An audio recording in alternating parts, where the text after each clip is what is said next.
Welcome back to Daily Driven Alpha. Thanks for following us as we rebuild this little step nose coupe. So a bit of an update. We've pulled the Burman steering box apart completely and cleaned it up again. Just wasn't happy with the way it was sounding after we sort of did a light clean up of it previously. Just got some of our calipers back. These are the ATE ones, so these are not reproduction.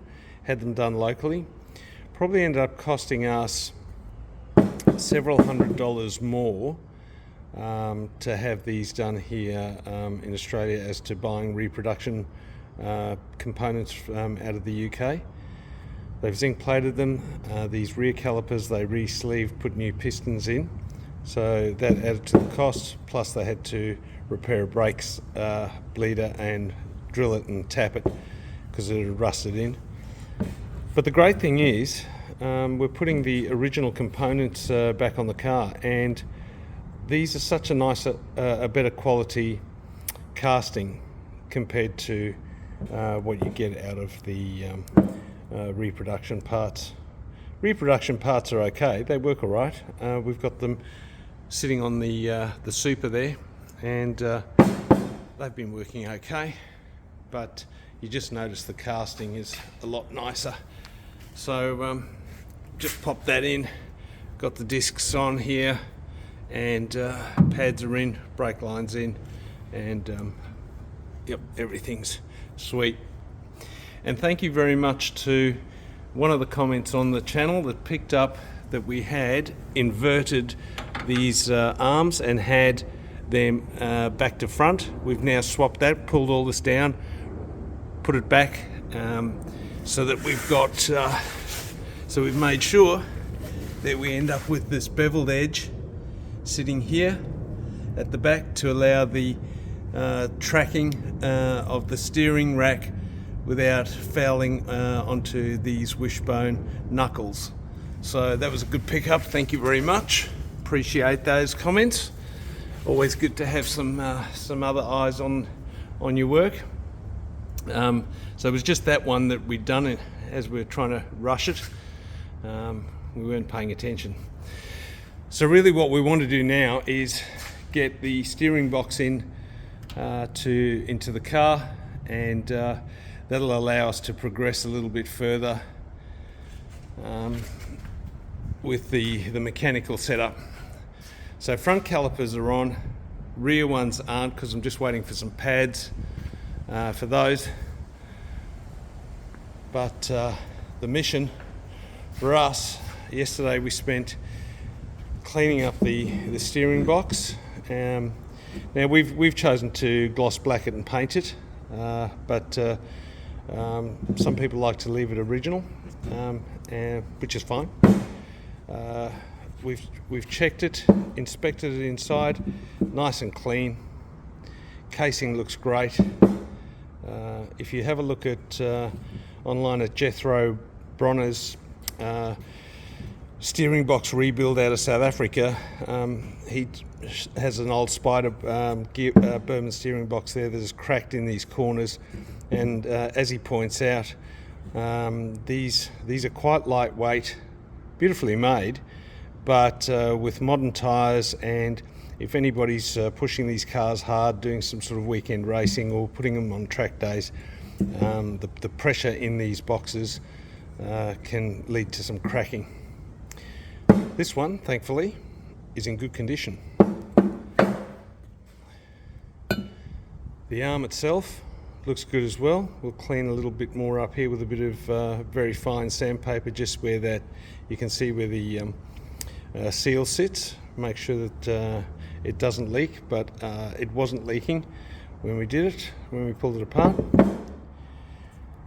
Cleaned up the column shroud, and there is a little needle bearing, a little bearing sitting in here that can be very painful. This one was a little gritty, so what we did was we degreased it, cleaned it out with some penetrant fluid, repacked it with grease, then washed it out again, And then we put a drill in there with a large bit and just put some high-speed rotation on it a little bit, and then cleaned it again.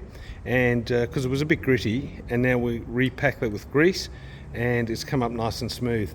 So unless they're really destroyed, they are very difficult to replace. See if you can recover them. Shaft's been cleaned up. We're quite happy with the condition of it. There isn't any undue pitting. Light surface rust on the actual shaft itself, but we just cleaned that up, and this will get covered in grease. But overall, the worm gear itself is in good condition. So happy with that. We've just resprayed gloss black, cleaned up the plates, as you can see. Same with the bottom plate with the tube that your wiring goes through to the horn. Cleaned that up, and you can see we've taken the paper gaskets off these, and we will put some gasket maker in there. We don't have any paper gaskets with us at the moment, and hopefully that won't alter the shimming component, so we just got to be careful of that. Right, here we are with all the bits and pieces that come out of it. And so if you haven't pulled one of these apart before, this knuckle is the piece that travels up and down that worm gear, and you can see at the top here there is there's room for this little recirculating channel that sits in the top. And this piece here holds a selection of the ball bearings, and is held down by a small retaining clip and a couple of screws, and then the corners get bent over to hold it in place. This is the most challenging piece to do to get the ball bearings back in there. So just a reminder, 54 ball bearings is what you need in these ones. Now, Jethro Bronner tells us it's 7.1 something millimeters in diameter. I haven't checked that, but yeah, fair enough. This one here is the upper race that sits towards the firewall of the car. That has 10 ball bearings in it. This race is the lower race that sits down facing this plate at the bottom of the steering box towards the front of the car. I double checked this, 13 ball bearings go in there. The remainder in here, and they need to get put into this and with that channel. That's the challenge. One other thing that I did notice that you may find interesting, the spring that sits in the top of the steering box to put downward pressure on the shim pack. I guess if you have a look here, that's on the top of the arm here. It sits in this area here, and I never noticed it before, but there is a tiny little flat disc, and I have a feeling this may sit at the top of the spring to provide some movement against the top of this packing plate, so that the spring doesn't bind up. So that area there will get filled with grease when the spring goes in, but at the top where it probably doesn't get as lubricated, I have a feeling that little shim will sit there. Nuts and bolts, as you can see, and shims, depending how many you've got in yours, we're replacing as they came out. Just be careful once again with these shims. They are very, very fine, some of them, and if you're not careful, you can see we've already put a couple of little bends in them, and we'll try and get that as flat as possible. They'll go in the middle of those shims there, but you've got to watch that if you put creases in these, that could be a point where fluid leaks. Now thankfully this is at the top of the box, so unlikely that we're going to get fluid or steering box fluid up there. So that's our mission today, to put this back together, and hopefully we have a nice smooth crunchy free steering box. Didn't mention these the spring and this collar here and this section here sit at the top of the steering rod, and that forms tension between your steering wheel and the column itself, and that spring then holds pressure back down into the rod and pushes this against this column and this bearing here. So when you're doing it, make sure you pack the column with some grease, get some grease in there, liberally coat this. You know, when we got this out, there was surface rust all over it. It had been sitting for a number of years. So hopefully when it's sitting in your car, you don't end up with that situation, but moisture does get in.